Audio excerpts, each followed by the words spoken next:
예배당에 이렇게 함께 교회에 우리 지체로서 모일 수 있게 해주셔서 감사를 드립니다. 하나님께서 베푸신 은혜 생각하며 우리가 오늘도 하나님의 은혜의 왕자 앞에 나가 온 마음과 뜻과 정성을 다해 주님을 높일 때 하나님 홀로 영광 받아주시고 또 우리가 이루 말할 수 없는 영적인 기쁨과 즐거움을 만끽함으로 하나님을 가까이 하고 또 하나님을 섬기고 또 무엇보다 하나님을 더 사랑하고자 하는 마음을 풍성하게 가질 수 있도록 저희들의 뜻과 생각과 마음을 주장하여 주시기를 원합니다. 세상 근심, 걱정, 염려 다 내려놓고 사도 베드로와 사도 바울이 우리에게 권면했던 것처럼 우리의 모든 염려를 주님께 맡기고 주님께만 집중하는 그런 하루가 또 예배가 되도록 저희들을 이끌어 주옵소서. 또 이 시간에 우리가 하나님의 말씀을 먼저 살피기를 원합니다. 성경 공부 시간을 통해서 성령께서 도와주셔서 오늘 이 말씀이 우리 참석하시고 또 인터넷을 통해 보시는 모든 분들에게 복이 되도록 유익이 되도록 이렇게 역사해 주시길 원하며 감사드리며 모든 말씀 예수님의 존귀하신 이름으로 기도드렸습니다. 아멘. 자, 우리 계속해서 우리가 이제 그동안은 구원에 우리가 어떻게 구원의 확신을 가질 수 있습니까? 라는 주제를 쭉 살펴보다가 이제 그거와 관계돼서 그 다음에 이제 교회에서 목회자와 성도 간의 관계, 그 다음에 가정에서 남편과 아내의 관계까지 우리가 그걸 살펴봤습니다. 그래서 우리가 잠깐 옆으로 다른 설명을 좀 했었고 제가 이제 다시 본론으로 돌아와서 우리가 이제 참된 구원의 확신을 어떻게 가질 수 있는가라는 주제에서 믿음과 행위의 관계에 대해서 한번 살펴보도록 하겠습니다. 자, 제가 이건 아무리 강조해도 지나치지 않죠. 우리가 어떻게 구원받습니까? 구원은 다 받으신 걸로 제가 아는데 어떻게 누가 사도 베드로가 권면한 것처럼 너희의 구원의 소망, 그러니까 소망에 대해서 누가 질문하면 뭐라고 대답하겠느냐, 대답할 준비를 해야 된다라고 말씀하셨죠. 어떻게 구원받았습니까? 착한 행위로요? 교회 열심히 나가서입니까? 아니면 교회 회원이 돼서요? 아니면 우리가 성경적으로 있는 침례교회에 다니기 때문에 그렇습니까? 어떤 거죠? 아니면 기도 열심히 해서 그러나요? 어떤 거죠? 믿음을 통한 하나님의 은혜로 구원받는 거죠. 예. 그렇다면 여기서 이제 에베소서 2장 8절 9절에 분명히 나와 있습니다. 자, 여기서 이제 성경에서 바울이 두 가지 단어를 썼습니다. 믿음과 은혜. 자, 그러면 왜 은혜라는 말을 썼냐면요. 하나님께서 우리에게 구원을 주시는 것은 우리의 행위의 노력이 아니라는 겁니다. 그러니까 내가 일을 해요. 예. 일을 해서 월급을 받습니다. 그러면 월급을 받는 그 돈은요. 그 사장님이 저한테 은혜로 주는 게 아니죠? 그렇죠? 제가 일한 거에 대한 싹 값이지 않습니까? 자, 근데 제가 일은 안 했어요. 그러니까 예를 들어서 일을 하다가 무슨 사고가 당하거나 어려운 일이 있어서 일을 못 했습니다. 한 달 동안. 자, 한 달 동안 일을 못 했는데 그 사장님이 저한테 한 달치 월급을 그냥 준 거예요. 월급을 준 거예요, 또. 자, 그러면 그동안 받은 거 말고요. 지금 받은 이 한 달치 월급은 제가 노력해서 받은 게 아니죠? 제가 일하지도 않고 수고하지도 않았는데 주인이, 그러니까 사장님이 저에게 그냥 준 겁니다. 그러니까 그냥 준 거니까 속된 말로 하면 공짜. 그 다음에 이제 성경은 그것을 품위 있고 하나님의 어법에 따라서 은혜다 이렇게 표현하는 거죠. 은혜. 예, 은혜는 뭐냐면 성경에서 말하는 은혜는요. 이 한쪽에서 다른 쪽의 사람에게 일방적으로 베푸는 겁니다. 그러니까 100% 완전히 이쪽에서 모든 걸 준비해서 주는 거기 때문에 수령하는 쪽에서는요, 리시버, 그러니까 그 테이킹하는 그 사람 쪽에서는요, 이 받는 것에 기여하는 바가 0.00001%도 없습니다. 그러니까 100% 주는 사람의 이 공로고 그 다음에 선물이라는 거죠. 자, 근데 이제 그걸 우리가 이제 지금은 이제 거저준다. 예? 그 다음에 이제 속된 말로 하면 공짜다 그러니까. 근데 지금 사회에서는 우리가 물건을 뭘 주면요, 이게 별로 고맙지가 않습니다. 뭐 경품도 주고 뭐 지나가다 보면 요새 많이 줄었습니다. 경기가 어려워져서 지하철 앞에 있어도 티시나 이런 거 줘요, 막. 그죠? 예, 제가 이제 캐나다에 있어 보니까 그런 거 하나도 없어요, 거기는. 다 돈 주고 사는 겁니다. 종이 한 장도 비싸요. 예. 근데 이제 우리가 이제 훨씬 더, 우리가 아직도 더 여유가 있으니까 풍성한데 이제 그게 많이 없어졌죠. 요새는 뭐 그런 거, 뭐 밴드 이런 거 하다못해 면봉, 그 귀 이렇게 청소하는 거, 그런 거 하나 주는 게 별로 없습니다. 예. 근데 어쨌든 과거에 많이 줬어요. 근데 그런 걸 주면요, 우리는 어떻게 생각하냐면 별로 달갑지가 않아요. 귀찮습니다. 그리고 고맙지도 않습니다. 왜 그렇죠? 싸구려를 주니까. 첫 번째 싸구려를 주니까, 두 번째 내가 꼭 필요하지도 않은 것을 주니까. 자, 그래 우리는 풍성한 데 살기 때문에 은혜다 그러면요, 부지불식간에 우리의 문화의 현재 영향을 받아서 싸구려, 그 다음에 꼭 필요하지도 않는데 주는 거, 이런 생각들을 선입견을 갖습니다. 그러니까 그런 생각을 가지고 은혜를 대하면요, 오해가 생깁니다. 하나님이 주시는 구원은요, 특히 구원의 이 선물은 절대로 싸구려가 아닙니다. 굉장히 중요하죠. 사람의 목숨보다 소중한 게 더 어디 있겠습니까? 근데 우리의 목숨이 이 땅에서만 사는 그 목숨을 얘기하는 게 아니라 사후에 영원히 천국에서 영생복락을 누리는 그 생명을 얘기하는 거죠. 얼마나 귀합니까? 이 땅에서 사는 동안도 우리가 이 사람 목숨이 소중하고 중요하기 때문에 이게 해를 당할까봐 보험 들죠? 예, 실비보험, 암보험, 기타 다양하면 뭐 연금보험 굉장히 많은 걸 듭니다. 자동차 운전보험까지. 그 왜 그렇습니까? 우리의 몸과 우리의 생명을 굉장히 중요하게 여기기 때문에 그렇죠. 여러분 영원을 생각해 보세요. 영원히 지옥에 갈 수도 있고요, 영원히 천국에 갈 수도 있습니다. 한번 죽는 것은 사람에게 정하신 것이고 그 위에 심판이 있습니다. 이 심판은 바뀌어지질 않는다는 거예요. 되물을 수가 없다는 겁니다. 그러니까 한번 천국이냐 지옥이냐 결정되면 끝이라는 거죠. 그것도 언제까지요? 영원토록. 그러니까 굉장히 소중한 겁니다. 굉장히. 근데 그 구원을요, 하나님께서 은혜로 주셨다라는 것은요, 우리가 도저히 살 수도 없고 얻을 수도 없는 걸 하나님이 주셨다라는 뜻이라는 거죠. 그러니까 값싼 게 아니라는 겁니다. 그리고 두 번째, 이건 굉장히 필요한 거라는 거죠. 앞에 설명드린 것에 이어서 생각해 보시 쉽죠? 예수님 말씀처럼 생명보다 소중한 게 어디 있습니까? 돈이 많아도 자기 목숨 잃으면 끝이죠. 부자와 나사로의 예수님의 그 설명에서, 일화에서 그거 다 보여주셨잖아요. 예.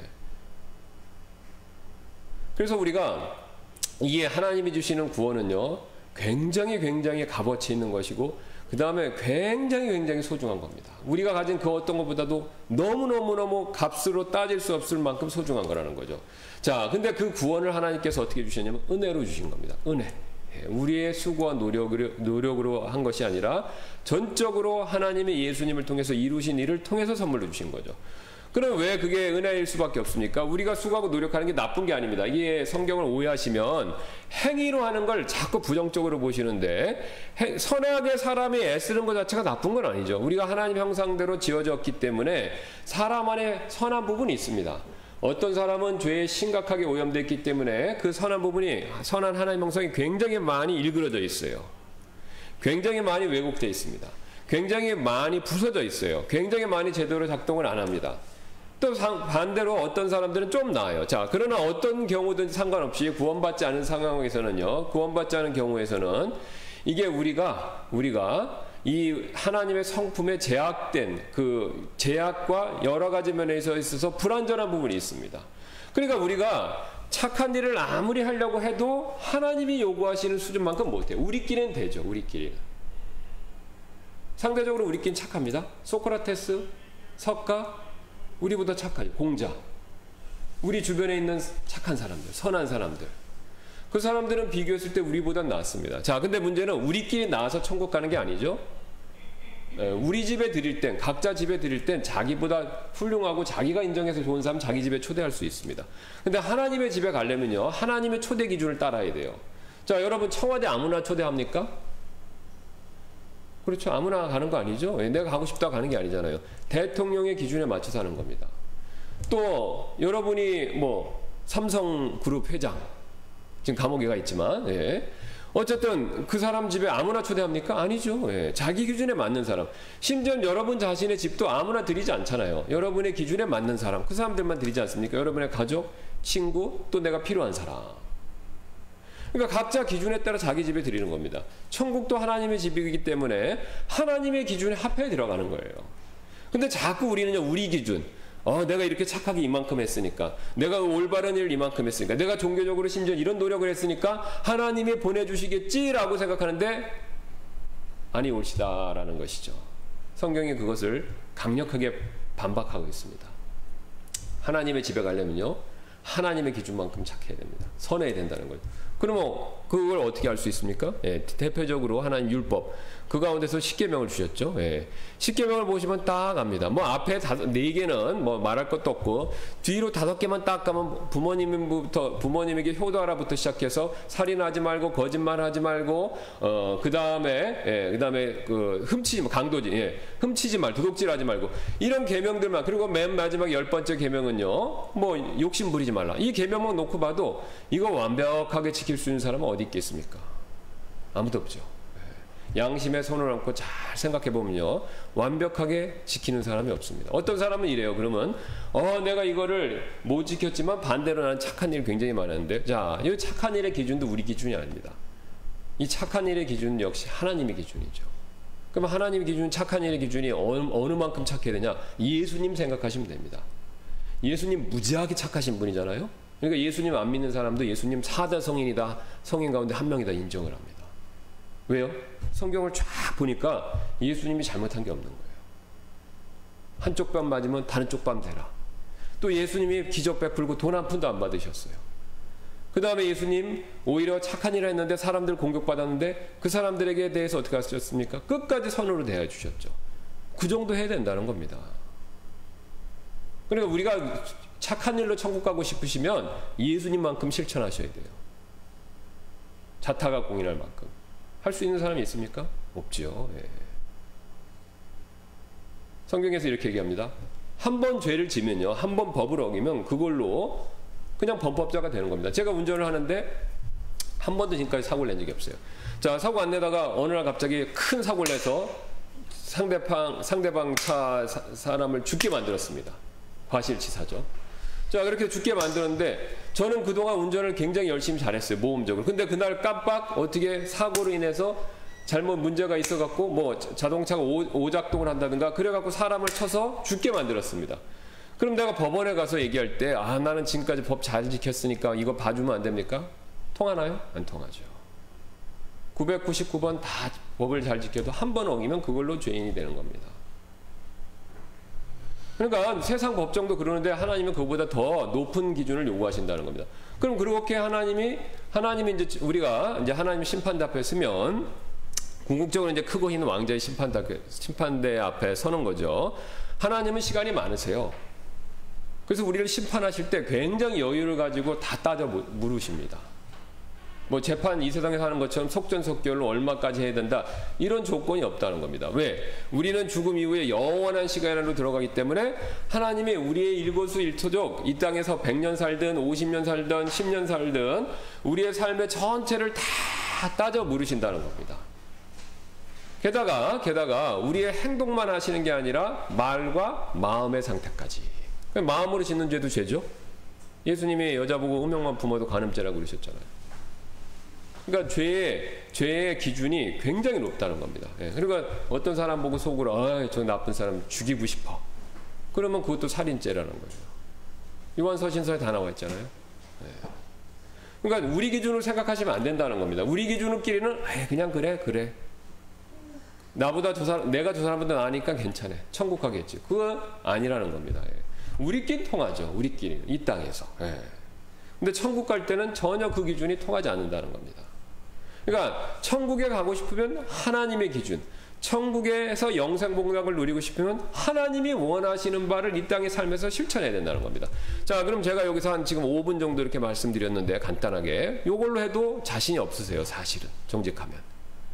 그럼 제가 성경을 일일이 찾아서 다 막 구약부터 해서 보여드리면 몇 시간이고 통과할 수 있는 사람은 아무도 없습니다. 아까 제가 조금 전에 말씀드릴 때 하나님은 시간이 넉넉하세요. 왜? 우리 이제 영원의 시간에 들어가니까 하나님 시간 제가 안 보니까 다 조사하시는 거예요.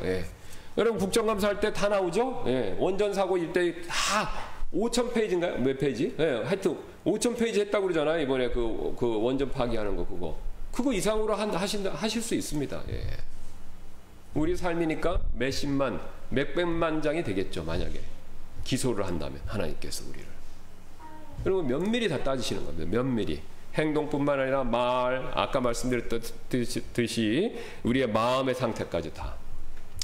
그래서 결국은 아무도 하나님의 심판대를 내가 의인입니다 라고 통과할 수 있는 사람이 없다는 것이죠. 누구 빼놓고요? 예수님. 근데 예수님은 그 모든 걸 다 이루셨고, 자, 그래서 우리가 예수님을 믿는다라는 것은 뭐냐면 하나님이 그걸 아시기 때문에, 그러면 전부 탈락이고 전부 지옥이죠. 그러니까 우리가 지옥 가지 않도록 하시기 위해서 하나님이 요구하시는 의의 조건 두 가지를 예수님이 충족시키신 것이죠. 첫째는 죄에 대한 벌을 받아야 되고, 두 번째는 선한 일에 대한 의로운 행위들이 있어야 된다는 겁니다. 율법을 보시면요, 율법은 두 가지 성격의 명령을 갖고 있어요. 해라, 하지 말라. 그러니까 우리는 하지 말라만 아시는데 그렇지 않습니다. 선행도 해야 돼요. 그러니까 악도 행하지 말 뿐만 아니라 선도 행해야 돼요. 그러니까 악을 행하지 않으면 거기서 끝나는 게 아니라 선을 행하는 명령을 충족을 못 시켰기 때문에 거기에서도 기준 미달이라는 거예요. 그러니까 예수님이 만약에 악행을 안 하시고 아프고 불쌍한 사람들 가만히 내버려 두셨으면요, 완벽한 사람이 아니라는 겁니다. 실제로 그렇죠? 여러분 여기 지나가시다가 누가 자살하는데 물에 빠졌어요. 그냥 못 보고 하시면 현행법에 걸립니다. 무슨 방조죄인가 뭐가 있어요. 예. 그러니까 어떤 사람이 굉장히 목숨이 중태한 상황에 그 사람을 유기하거나 못 본 척하면 가면요, 도덕적 책임이 있습니다. 법적 책임도 있는 거죠. 예. 그러니까 나쁜 일을 안 해서만 되는 게 아니라 착한 일도 적극적으로 해야 된다는 겁니다. 하나님이 그걸 요구하시는 거죠. 자, 근데 예수님은 두 가지를 다 충족시키셨죠. 아까 말씀드렸던 것처럼 예수님은 하나님 아니니까, 하나님이시니까 당연히 나쁜 일이 하나도 없으시죠. 사람들 생티집 잡았잖아요. 유대인과 바리새인들이 선동해서 굉장히 예수님 스파이, 뿌락지 같은 거 보내갖고 맨날 일거수일투족을 감시하면서 뭐 잘못한 거 없나, 율법에 따라 어긴 거 없나 맨날 그걸 스크린했잖아요. 쫓아다니면서. 예. 근데 뭐 발견된 거 있습니까? 아무것도 없어요. 고소한 내용들은요, 순수한 율법에 나와 있는 내용이 아니라 바리새인들이 그걸 잘 지키겠다고 바벨론 포로 시대 이후부터 그 다음에 중간기 시대에 더한 사람의 전통입니다. 그러니까 예수님이 마태복음 읽어보시면 거기서 옛사람이 말하면 그 얘기가 바로 그 부분이에요. 그러니까 구약에 하나님이 말씀하신 바 이렇게 말씀 안 하세요. 옛사람이 말한 바 그렇게. 왜 그걸 토를 다루셨냐면 그게 뭐냐면 이 토라에다가 사람들이 붙인 전통을 얘기하는 거예요. 그러니까 너희들이 전통, 그러니까 랍비들이 말한 바 이렇게 얘기하는 겁니다. 예. 그러니까 그건 무효라는 거죠. 그러니까 예수님이 너희가 하나님 말씀 무효하고 사람의 전통은 잘도 지킨다 이렇게 말씀하시는 겁니다. 그러니까 그 사람들이 예수님을 고소했던 내용, 생티지 잡았던 내용은요, 순수한 구약 말씀에 있는 내용이 아니라 후시대의 바리새인들을 중심으로 한 유대인들이 더한 겁니다. 더한 거. 그러니까 더한 걸 기준으로. 그러니까 대표적으로 얘기가 뭐냐면 안식일날 여행 가지 말라고 돼 있어요. 그럼 얼마를 가야 여행 가고 아니냐? 그걸 정한 거예요. 5리 10리. 자기들이 정한 거예요. 왜? 잘 지켜보겠다고. 그러니까 5리까지 가고 한 발짝도 더 가면 안 되는 거예요. 그러니까 그걸 따라다니는 거예요. 예수님이 여행을 주일날 안식일을 하시는 딱 보고 한 발짝 더 가자. 이게 고사하는 겁니다. 제자들이 이제 밀밭을 딱 지날 때 그랬죠. 밀밭 지나니까 배가 고프니까 밀을 이렇게 밀을 딱 잡아서 까서 이렇게 먹었어요. 자, 까서 먹는 것 자체는 괜찮습니다. 율법이 배고픈 사람들은 그걸 허용을 해요. 그러니까 그걸 바리새인들 생티 잡은 거 남의 훔쳐 먹었다. 뭐 서리, 수박서리, 밀 이런 걸 얘기하는 게 아닙니다. 그건 먹을 수 있어요. 예. 자기가 배고플 때 한 움큼 정도는. 근데 바리새인들이 그때 생트집을 잡은 내용은 뭐냐면 까서 비볐다는 거예요. 그러니까 비비면 안식일날 비비면 그게 뭐냐면 일했다는 겁니다. 그러니까 안식일날 뭘 하면 일이고 아니냐 할 때 바리새인들이 정한 거예요. 뭐냐면 음식 만들어 먹으면 안 되니까 밀을 가져다가 이걸 껍질을 까는 행위라면 음식을 만드는 행위니까 안식일을 어겼다 이렇게 정한 겁니다. 그러니까 제자들이 이걸 까갖고 그냥 저는 이제 밀을 보긴 봤는데 밀 껍질이 굉장히 깔깔하다고 그러죠. 예. 벼하고 틀리다고 합니다. 벼보다 훨씬 껍질이 단단하고 깔깔해서 못 먹어요, 절대로. 그럼 어떻게 먹습니까? 그 껍질째. 그러니까 이걸 깐 거예요. 예. 까서 이렇게 먹은 거죠. 그러니까 그걸 보고, 안식일날 일했다. 음식 만들어 먹었다. 그렇게 정죄한 겁니다. 또 예수님이 안식일날 사람들 고치셨잖아요. 그러니까 사람들 고친 것도 일했다 이런 거예요. 근데 그게 성경에 있는 내용이 아닙니다. 사람이 만든 전통으로 공격한 거. 그러니까 여러분이 오해하시면 안 됩니다. 바리새인들이 공격한 거는 다 헛것이에요. 순수한 하나님의 구약의 말씀에 근거해서 율법에 근거해서 한 게 아닙니다. 그걸 모르고 그냥 읽으시면 예수님도 좀 뭐 잘못하셨네 이렇게 생각한다는 거죠. 이제 절대 그렇지 않습니다. 이거 괜히 생티집 잡은 거죠. 사람의 전통을 가지고서. 자, 그래서 예수님은요 잘못한 게 하나도 없으세요. 하나도 없으시고 악행도 당연히 없으시고 하나님이시기 때문에. 그래서 이 예수님이 두 가지를 완전히 이루시고, 자, 그 다음에 십자가에서 어떤 일을 하셨습니까? 우리가 온 평생 과거 현재 미래의 죄를 예수님이 십자가에서 다 짊어지신 겁니다. 그리고 그 십자가에서 우리 대신, 우리가 지옥에서 받아야 될 형벌을 대신 받아주신 거예요. 자, 우리가 지옥 가는 목적은요, 이 장소 문제가 아니라 형벌이 이슈입니다. 그러니까 지옥의 목적은 뭐냐면 형벌만 받는 장소예요. 천국은 어떤 장소입니까? 행복과 기쁨만 받는 장소인 거예요. 그러니까 천국이란 장소, 지옥이란 장소 자체가 중요한 게 아닙니다. 천국이란 장소에서, 지옥이란 장소에서 뭘 하는가가 중요한 거라는 거예요. 그러니까 지옥은 뭐만 하는 곳입니까? 고통과 그 다음에 불행과 그 다음에 이루 말할 수 없는 슬픔. 그러니까 비극만 존재하는 곳이죠. 천국은요 반대로 기쁨과 즐거움과 영적인 충만한 좋은 것만 있는 겁니다. 그럼 이 세상은요 두 개가 섞여 있죠. 그러니까 우리가 삶이 힘들면 뭐 같다고 그럽니까? 꼭 지옥 같다. 근데 진짜 지옥은 아니지만 지옥 같다 그러잖아요. 지옥철. 지옥의 뭐 영화, 전쟁 영화, 지옥의 묵시록. 지옥이란 말을 많이 쓰죠. 그래서 우리가 그걸 압니다. 본성적으로. 지옥이 어떤 것이고 천국이 어떤 것이고. 또 좋은 곳은 다 천국이란 말을 쓰죠. 뭐 천국 같다. 낙원 같다. 심지어는 음식점 이름도 김밥 천국. 왜 거기 천국이 붙었는지 모르겠어요. 하여튼 천국이라는 이름을 다 쓴다는 겁니다. 좋은 곳이라는 걸 알기 때문에 그렇죠. 이 세상은 좋은 것과 나쁜 것이 혼재되어 있어요. 그러나 천국 사후에는요 좋은 것 나쁜 것이 싹 이렇게 갈라지는 겁니다. 그 지옥에 가면 나쁜 것만 있어요. 고통만 있습니다. 슬픔만 있죠. 그러니까 그 고통을 예수님이 사실 우리가 거기서 받아야 되는 걸 십자가에서 대신 받아주신 거예요. 그러니까 가구 안 가구가 첫 번째 이슈가 아니라 거기서 받는 내용이 뭐냐, 내용물이 뭐냐 이거죠. 그러니까 지옥의 고통을 예수님 십자가에서 대신 받아주신 겁니다. 그다음 거기서 끝나는 것이 아니라 예수님께서 우리가 하나님 앞에 나중에 심판석 앞에서 내밀어야 될 착한 일, 우리가 선행, 그 다음에 의, 이제 그걸 성경에서 한 단어로 의라고 그러죠. 영어로는 righteousness고 이거를 하나님 앞에 보여드려야 돼요. 왜? 율법이 두 가지 명령을 요구하니까 나쁜 일도 하지 말아야 되고 착한 일도 해야 되니까. 그러니까 그 착한 일도 내밀어야 되는 겁니다. 근데 그 내밀어야 될 게 우리가 없죠. 우리가 내미는 건 다 기준 미달, 그 품질 불량이에요. 불량. 쉽게 말씀드리면. 왜? 하나님 기준에 도달 못하니까요.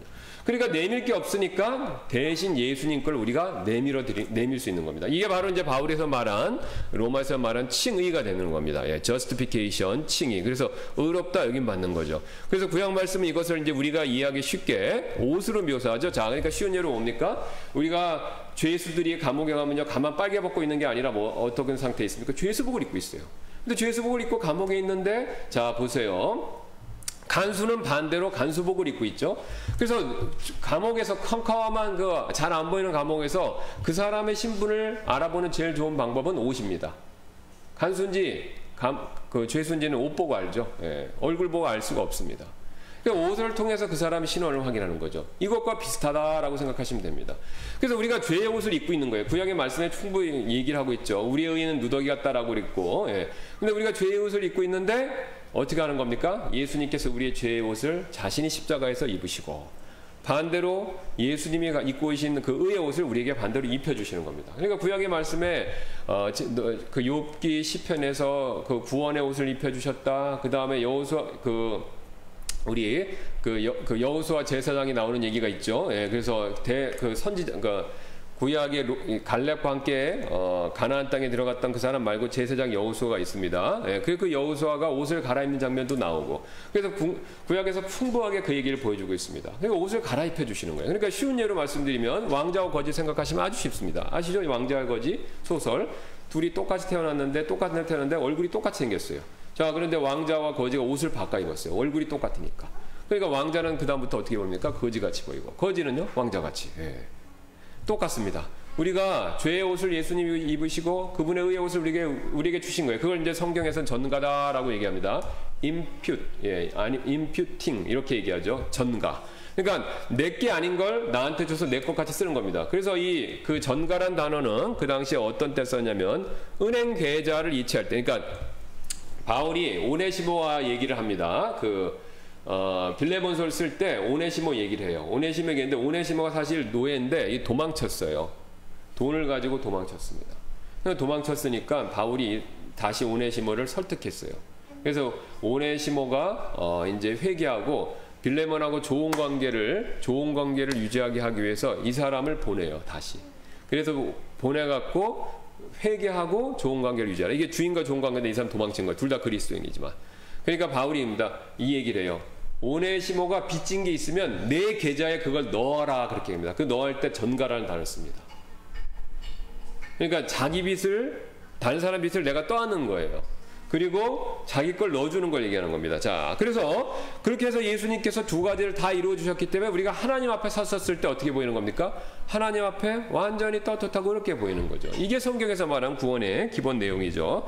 자, 그렇게 해서 이제 우리가 구원을 받습니다. 그래서 은혜를 통해서 받고요, 믿음을 통해서. 근데 그 예수님의 해주신 일을 내가 본 게 아니지 않습니까? 예. 심지어는요, 나는 그거 보면 믿을 텐데 그러지 않습니다. 유대인들은요, 예수님 달아놓고 그걸 봤어요. 근데도 못 믿었어요. 그러니까 믿음이란 것은 보는 것에 생기는 게 아니라는 거죠.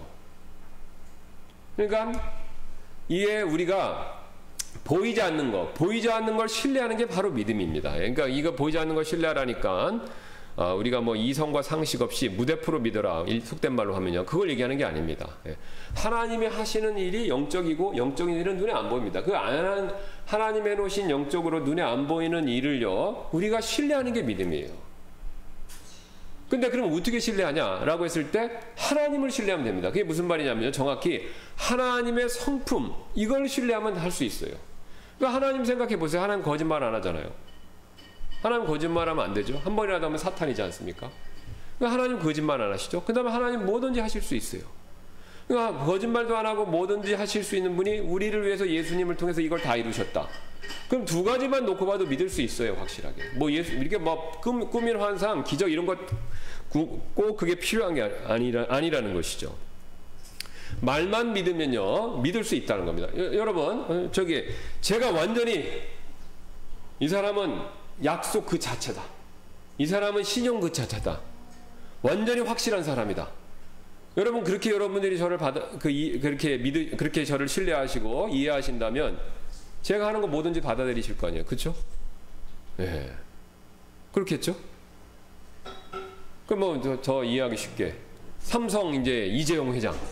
그럼 그 사람이 그 사인하는 모든 것들은 다 돈 부분, 경제 부분에 있어서는 확실하죠? 그렇지 않아요? 그렇지 않습니까? 왜? 그 사람이 대단한 돈을 갖고 있으니까. 예. 그러니까 그 사람이 약속만 확실하게 하면 그 사람한테 뭔가 경제적인 이익을 얻을 수 있죠. 근데 이제 한 가지 문제가 있어요. 그 사람이 돈은 있지만 약속을 어길 수도 있잖아요. 근데 하나님은 그게 없습니다. 예, 두 가지 다 충족된다는 거죠. 자, 그래서 이게 이제 우리가 하나님께서 예수님을 통해서 다 하신 일을 우리가 그대로 믿으면 된다는 겁니다. 이미 이루어 놓으셨기 때문에. 자, 그러면 우리가 그렇게 해서 이제 구원을 받았는데, 자, 그 다음에 이제 그럼 믿고 나서 이 믿음과 행위의 관계는 어떤 것이냐, 요걸 한번 이제 보도록 하겠습니다. 자, 여기 보시면 첫 번째, 참된 신자는 자신의 믿음을 선행을 통해서 보이게 드러낸다. 우리가 이제 이걸 보통 성화라고 부르죠. 좀 어려운 말로 sanctification, 성화라고 그러는데 뭐냐면 이게 이제 우리가 그렇게 믿음을 통해서 은혜로 구원받았습니다. 자, 구원받았으니까 이제 그리스도인이 됐죠. 그리스도인이 되면요, 그리스도인다운 삶이 나타납니다. 우리가 그걸 이제 선행이다라고 보통 그러는데, 그리스도인이 되면요, 과거에 그 전에 죄인이었을 때의 삶과는 완전히 다른 확연한 뚜렷한 변화가 있습니다. 그게 말만 바뀌는 게 아니라요, 삶으로, 행함으로 드러난다는, 그게 행함이 바뀐다는 겁니다. 자, 근데 이제 문제는요, 요 믿음과 행함, 요 관계가 어떤 관계가 있느냐, 요걸 한번 보도록 하겠습니다. 근데 이제 어떤 사람들은, 구원받은 자들은 하나님의 은혜 때문에, 여기 보세요, 빨간색으로 제가 칠해놨습니다. 자동적으로 선행을 하게 된다고 주장한다. 여기 핵심 뭐냐면 자동적입니다. 그러니까 모든 그리스도인들은 알아요. 구원받으면 선행을 한다. 구원받으면 변화된 삶을 산다. 구원받으면 그전과는 다르게 착한 삶을 산다. 이걸 다 압니다. 근데 문제는 이 착한 삶을 사는데, 변화된 삶을 사는데 그게 얼마나 강하게 나타나냐 이겁니다. 그러니까 그걸 갖다가 어떤 사람들은 자동적으로 무조건적으로 나타난다는 겁니다. 그러니까 저를 보시면요, 제가 자 구원받았어요. 이렇게 구원받기 전입니다.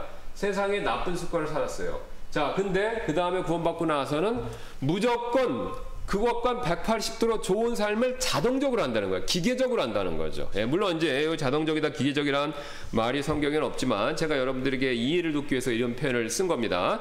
그러니까 그리고 이제 이거는 이제 거기 아까 어떤 사람들이라고 했을 때 특히 이제 우리 켈비니즘을 믿는 분들은 이렇게 굉장히 강하게 믿어요. 예, 그러니까 구원받으면 자동적으로 선행을 할 수 있게 된다. 그래서 그게 이제 성도의 견인의 이제 교리가 되는데, 뭐 그건 이제 설명이 좀 어렵고 복잡하니까 제가 그걸 생략하고, 어쨌든 핵심은 자동적으로 선행을 하게 된다라고 주장한다는 거죠. 왜냐하면요, 구원 얻는 믿음은 자동적으로 선행을 만들어내기 때문이다. 그렇게 믿습니다. 그러니까 자동적으로. 자, 그러면 이게 굉장히 중요합니다. 왜 중요하냐면요, 제가 설명을 드릴게요. 우리가 여러분들 이렇게 보시면요, 같이 신앙생활을 하시다 보면 우리 자신을 포함해서죠, 내가 구원 받은 게 맞나 헷갈릴 때가 있어요. 의심이 될 때가 있어요. 그렇죠? 네, 저 자신도 그런 적이 있었고, 그 다음에 저는 이제 목회 일을 하다 보니까 그런 걸 많이 여쭤보세요. 그래서 목사님, 제가 이 구원 받았는지 안 받았는지 헷갈립니다. 그리고 심지어는 가족과 관계돼서요, 다른 가족들, 자기 뭐 남편이나 아내, 자식 있으면 우리 자식 남편이 구원받지 않았는지 잘 모르겠어요. 이런 얘기를 많이 하세요. 그거 자체는 굉장히 선한 마음입니다. 왜냐면 판단하고 정죄하려는 게 아니라 걱정되니까요. 예, 걱정되니까. 거짓 구원도 있잖아요. 예. 교회 열심히 나갔는데 예수님, 내가 너를 알지 못하겠다. 그렇게 되면 굉장히 곤란하지 않습니까? 그러니까 우리가 이 구원 문제에 대해서는 굉장히 신중하실 필요가 있어요. 자, 그래서 자기 자신의 구원의 여부, 다른 사람의, 가까운 사람의 구원 여부, 이거 챙겨주는 것 자체가 나쁜 게 아닙니다. 그래서 우리가 굉장히 궁금해하고 그러는데, 그러면 이제 그렇게 말씀하실 때 저 자신을 포함해서 내가 이 구원이 헷갈릴 때 왜 헷갈리냐면, 왜 의심이 되냐면요, 모든 분들이 공통적으로, 저를 포함해서 공통적으로 의심하는 근거, 이유가 있습니다. 뭔지 아세요? 행동이에요. 그러니까 내가 이런 죄를 지었는데 구원받은 게 맞을까? 내 가족이 이런 나쁜 짓을 하는데 그 사람 구원받은 게 맞을까? 이렇게 생각하신다는 겁니다. 그러니까 우리가 하나님처럼 탁 이 무슨 투시력이 있어갖고 007 영화에 나오는 것처럼 탁 이렇게 엑스레이 같은 걸 찍어갖고 그 안에 뭐 있는 거 딱 그런 거 영화에 나오지 않습니까? 예, 그런 것처럼 마음을 딱 하나님처럼 꿰뚫어 볼 수가 있어서 마음 안에 믿음이 있다, 이런 걸 딱 볼 수 있으면 좋겠죠. 예, 마음에 진짜 믿음이 있는지 없는지 이거를 딱 확인해서 볼 수 있으면 좋은데, 하나님 외에는 우리가 할 수가 없습니다. 그러니까 우리가 이 마음이란 것을 우리 속으로 알 수가 없으니까 그 마음으로 알 수 없는 거를 결국 우리가 어떻게 사람들의 마음속을 들여다보냐면요, 말과 행동밖에 없습니다. 그렇죠? 예. 그러니까 우리가 말과 행동을 통해서 역추론으로 우리의 마음을 들여다보는 거죠. 근데 그게 맞을 때도 있고 맞지 않을 때가 있다는 겁니다. 근데 구원의 문제도 동일하다는 거예요. 자, 우리가 어떤 행동을 했을 때 그 사람의 그 안에 믿음이 없는 것 같아 라고 추정한다는 거죠. 어떤 잘못을 했을 때 그 사람의 그 마음 안에 예수님을 믿는 믿음이 없는 것 같아, 이렇게 추정한다는 겁니다. 그러니까 문제는 역추론을 해서가 문제라는 겁니다. 근데 역추론을 하나님처럼, 그러니까 하나님은 딱 보시니까 역추론 하실 필요가 없어요. 그냥 이렇게 딱 보면 보이니까. 예. 근데 우리는 안 보여요. 제가 여기 계시는데 지금 뭐 딴 생각 하시는지 뭐 하는지 제가 어떻게 알겠습니까? 모르는 거죠. 하나님은 보고 아시고. 근데 딱 이렇게 볼 수 있으면 이 사람 구원받은 사람 아니다, 금방 아는데 못 보니까 어떻게 합니까? 말과 행동으로. 예. 그러니까 우리가 왜 이게 침례 주기 전에 간증을 합니까? 그 사람의 마음 속에 있는 걸 들어보려고 그러는 거죠. 예. 그 다음에 이제 행동도 좀 보죠. 예. 그러니까 언행을 우리가 보는 이유는 뭐냐면 이 사람의 마음 속에 뭐가 있나, 이걸 보기 위해서라는 겁니다. 그러니까 핵심은 뭐냐면 마음이에요. 마음에 진정한 믿음이 있는가 없는가. 근데 안타깝게도 사람은 그걸 정확히 볼 수가 없습니다. 그러니까 언행, 특별히 행동을 통해서 그걸 봅니다. 왜 언행일 때 언행은 약할까요? 사람은 거짓말을 할 수가 있으니까. 근데 행동은 거짓말을 잘 못해요. 물론 이제 행동까지도 거짓말하는 사람들이 있는데 그러면 굉장하죠. 예, 뭐 연기자 수준으로 굉장히 고도의 사람인데 그런 사람은 드물고, 뭐 그 정도 분들이 교회에 와서 그렇게 하는 거는 잘 못 봤고요. 예, 그래서 그런 경우는 드물고 사실 행동이 제일 뚜렷한 증거가 됩니다. 예, 말은 거짓말을 잘하니까. 예, 행동은 그거보다 훨씬 더 진실성이 많이 있어서. 그러니까 결국 행동이 제일 뚜렷한 증거가 되는데, 자, 근데 그럼 행동을 통해서, 말을 통해서 그 사람 마음을 보지만 마음은 확실하지가 않다는 겁니다. 역추론에 들어가니까. 자, 그래서 이제 그런 문제가 있기 때문에, 그러니까 저를 보시면요, 이게 뭐냐면요, 켈빈이즘에서 믿는 건 뭐냐면 믿음이 있으면 자동으로 무조건 언행, 행동이 나온다는 거예요. 근데 여러분 그거 어떻게 생각하세요? 근데 그게 맞으면요, 우리가 고민할 필요가 없어요. 왜? 내가 구원받았으면 행동이 매번 정확하게 확실하게 구원받은 사람 행동이 나와줘야 되는데 실제 내 삶은 그렇지 않을 때가 굉장히 많습니다. 저 자신도 그랬고 가끔 저도 그럴 때가 있어요. 예. 구원받은 초기엔 그랬었고 지금은 이제 목회자이기 때문에 그런 게 많이 목회자이기 때문에 줄은 건 아니고 이제 신앙생활을 하다 보니까 줄은 거고, 예. 그러다 보니까 이제 목회자가 된 거죠. 예. 그래서 뭐 이제 목회자이기 때문에 줄면 여러분도 다 목회자 되셔야 됩니다. 그런 그리스도인들에서 거룩한 삶을 살려면 그건 아니죠. 그건 이제 계급주의 사상이고 아니고 이제 신앙생활을 오래 하다 보니까 그게 주는 거죠. 근데 믿음이 있으면 자동으로 선한 일이 나온다? 그러면 참 좋지만 현실은 그렇지 않다는 겁니다. 그러니까 자동적으로 제가 표현했는데 자동적으로 나오는 일이 100% 일어나는 게 아니라는 거죠. 거기에 문제가 있다는 겁니다. 자, 그러면 거기 이제 질문입니다. 2번. 그렇다면 왜 행위는 믿음에서 자동적으로 흘러나오지 않을까요? 왜 흘러나오지 않을까요? 그렇게 나오면 좋은데. 자, 여러 가지 이유가 있습니다. 성화. 그러니까 우리가 구원받고 변화된 사는 삶, 그리스도인답게 사는 삶. 이 성화는요, 순종을 포함하는 과정인데 순종이 들어간다는 거죠. 여기서 순종은 자동적인 것이 아니라 의지에 따른 행위이기 때문이다. 이게 무슨 말이냐면요, 우리가 믿음이 있지만 그 믿음에 따라서 삶을 사는 일에 한 과정 중에 뭐 어떤 것이 요구되냐면요, 순종을 요구합니다. 그러니까 순종이란 과정을 무시하면요, 그 순종이란 과정이 없으면 자동으로 되겠죠. 근데 순종이란 요소가 있으니까 내가 믿음이 있지만 그리스도인답게 행동할 때 불순종하면 그게 안 나타날 수 있다는 것이죠. 성경적 근거가 밑에 있습니다. 로마서 6장 16절 그걸 보겠습니다. 너희 자신을 누구에게 종으로 내주어 순종하게 하면 너희가 순종하는 그 사람의 종이 되는 줄을 너희가 알지 못하느냐. 혹은 죄의 종으로 사망에 이르고 혹은 순종의 종으로 의에 이르느니라. 자, 여기서 이제 종과 순종의 관계를 얘기하는데 요거 배경이 좀 있습니다. 그 당시에 뭐 우리나라도 옛날에 마찬가지였지만 조선시대 마찬가지였지만요, 이 그 당시에는 두 가지 종류의 노예가 있습니다. 첫 번째 뭐냐면 태어나서부터 노예입니다. 그러니까 부모가 노예였던 거죠. 두 번째는요, 자유민인데 생활이 너무 어려워요. 그러니까 도저히 먹고 살 수가 없습니다. 자, 그럴 때 자기가 스스로를요, 자기를 뭐 부채가 있다든가 경제적인 어려움이 있다든가 여러 가지 문제가 있습니다. 그러면요, 자기가 스스로 노예로 자기를 파는 겁니다. 부자를 찾아가서 내가 노예로 제 자신을 팔겠습니다. 그래갖고 돈을 받아요. 그래서 그 돈으로 필요한 데 쓰는 거죠. 근데 여기서 노예가 되는 그 바로 이 두 번째 경우를 얘기하는데, 그러면 노예를 억지로 시킨 게 아니죠. 자기가 자발적으로 노예가 된 겁니다. 그 주인한테 자기가 자발적으로 순종한 거죠. 그걸 얘기하는 거예요. 그러니까 자기의 의지가 들어갔다는 겁니다. 그러니까 원래 태어난 노예는 자기 의지가 없어요. 그렇죠? 그냥 태어날 때부터 노예인데 어떡하겠습니까?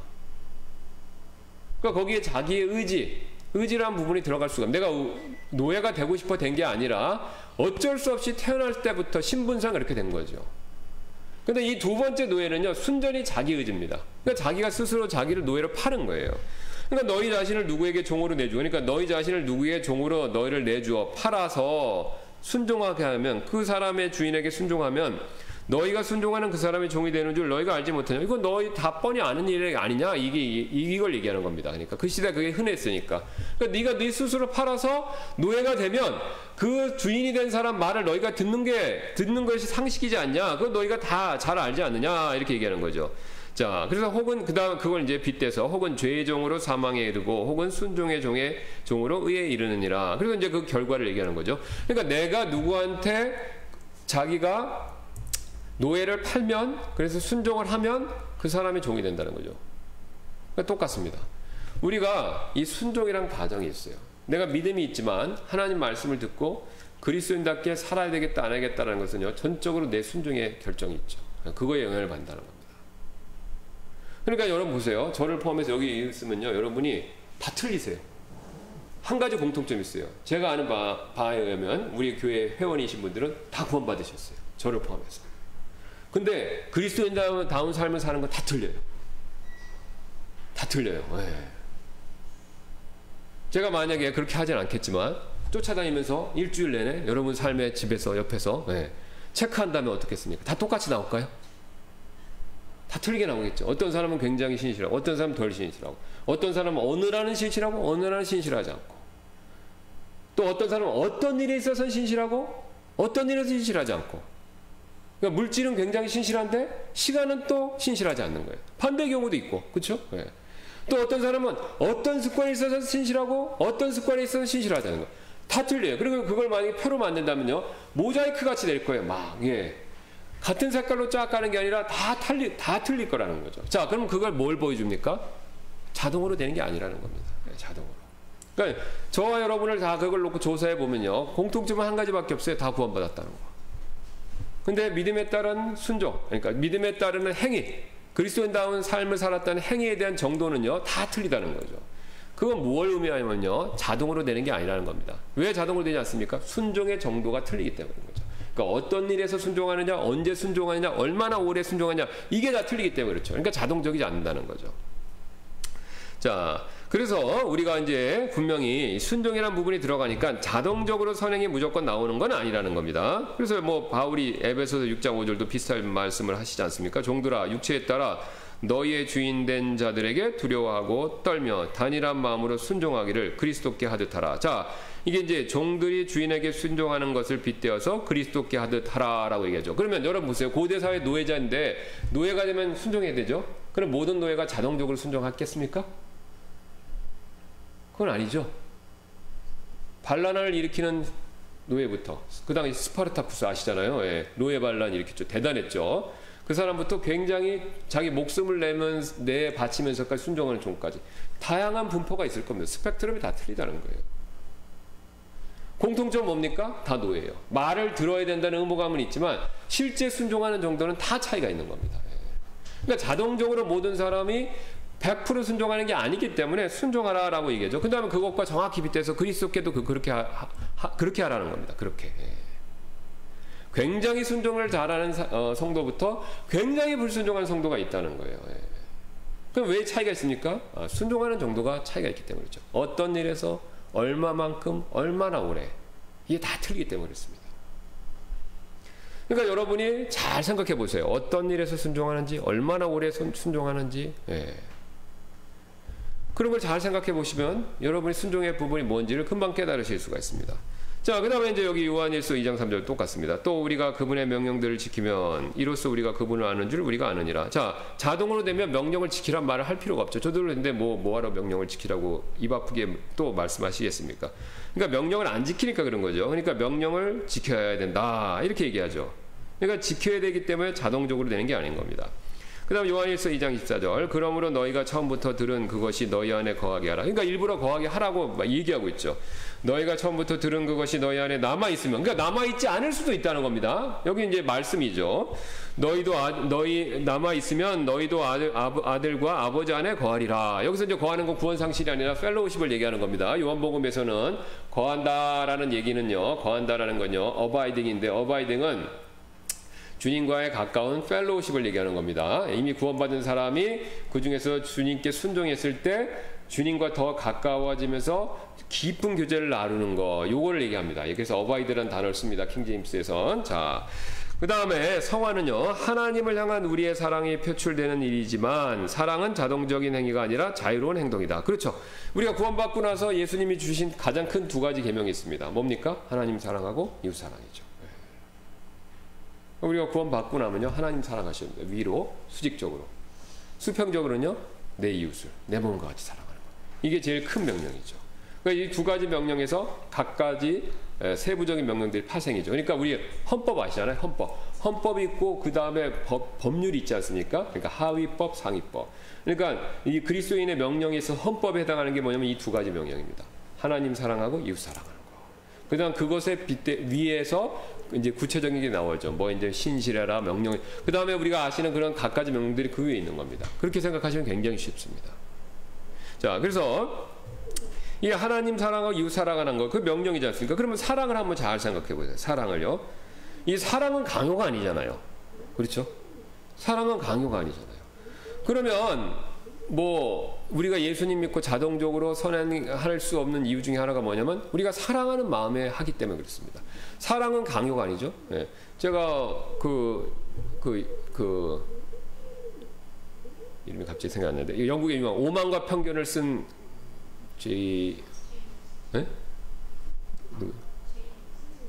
제인 오스틴. 예. 그 사람 자전적 영화를 한번 봤는데요. 예. 그 사람이 그 굉장히 두 사람으로부터 사랑을 받았어요. 여자가 굉장히 글을 잘 씁니다. 그러니까 그 당시에 이제 여자는 사회생활 잘 못했잖아요. 그러니까 여류 소설 뭐 제가 좀 찾아보니까 그 사람이 영미문학에서 대단한 사람이더라고요. 보니까 굉장히 6편밖에 안 썼는데 그 사람 소설이 40세 요절이고 굉장히 영향을 미치는 굉장히 대단한 사람이라고 합니다. 근데 이 사람이 소실적에 이제 작가로 두각을 나타내기 전에 두 남자로부터 사랑을 받았어요. 한 사람은 굉장히 부자예요. 부자인데 부잣집 자제예요. 이제 부잣집 아들이에요. 근데 이 사람은 별로 좋아하지 않습니다. 근데 자기 집이 가난해요. 그러니까 그 당시에는 이제 여자들이 경제력이 약하니까 부자하고 결혼하면은 그냥 잘 사는 거죠. 고생 안 하고. 그다음 자기 집안도 덧보고. 그다음 이쪽 사람은 뭐냐면 변호사인데 가진 게 없어요. 근데 지금하고 변호사가 틀려서 그 당시엔 별 볼이 없었습니다.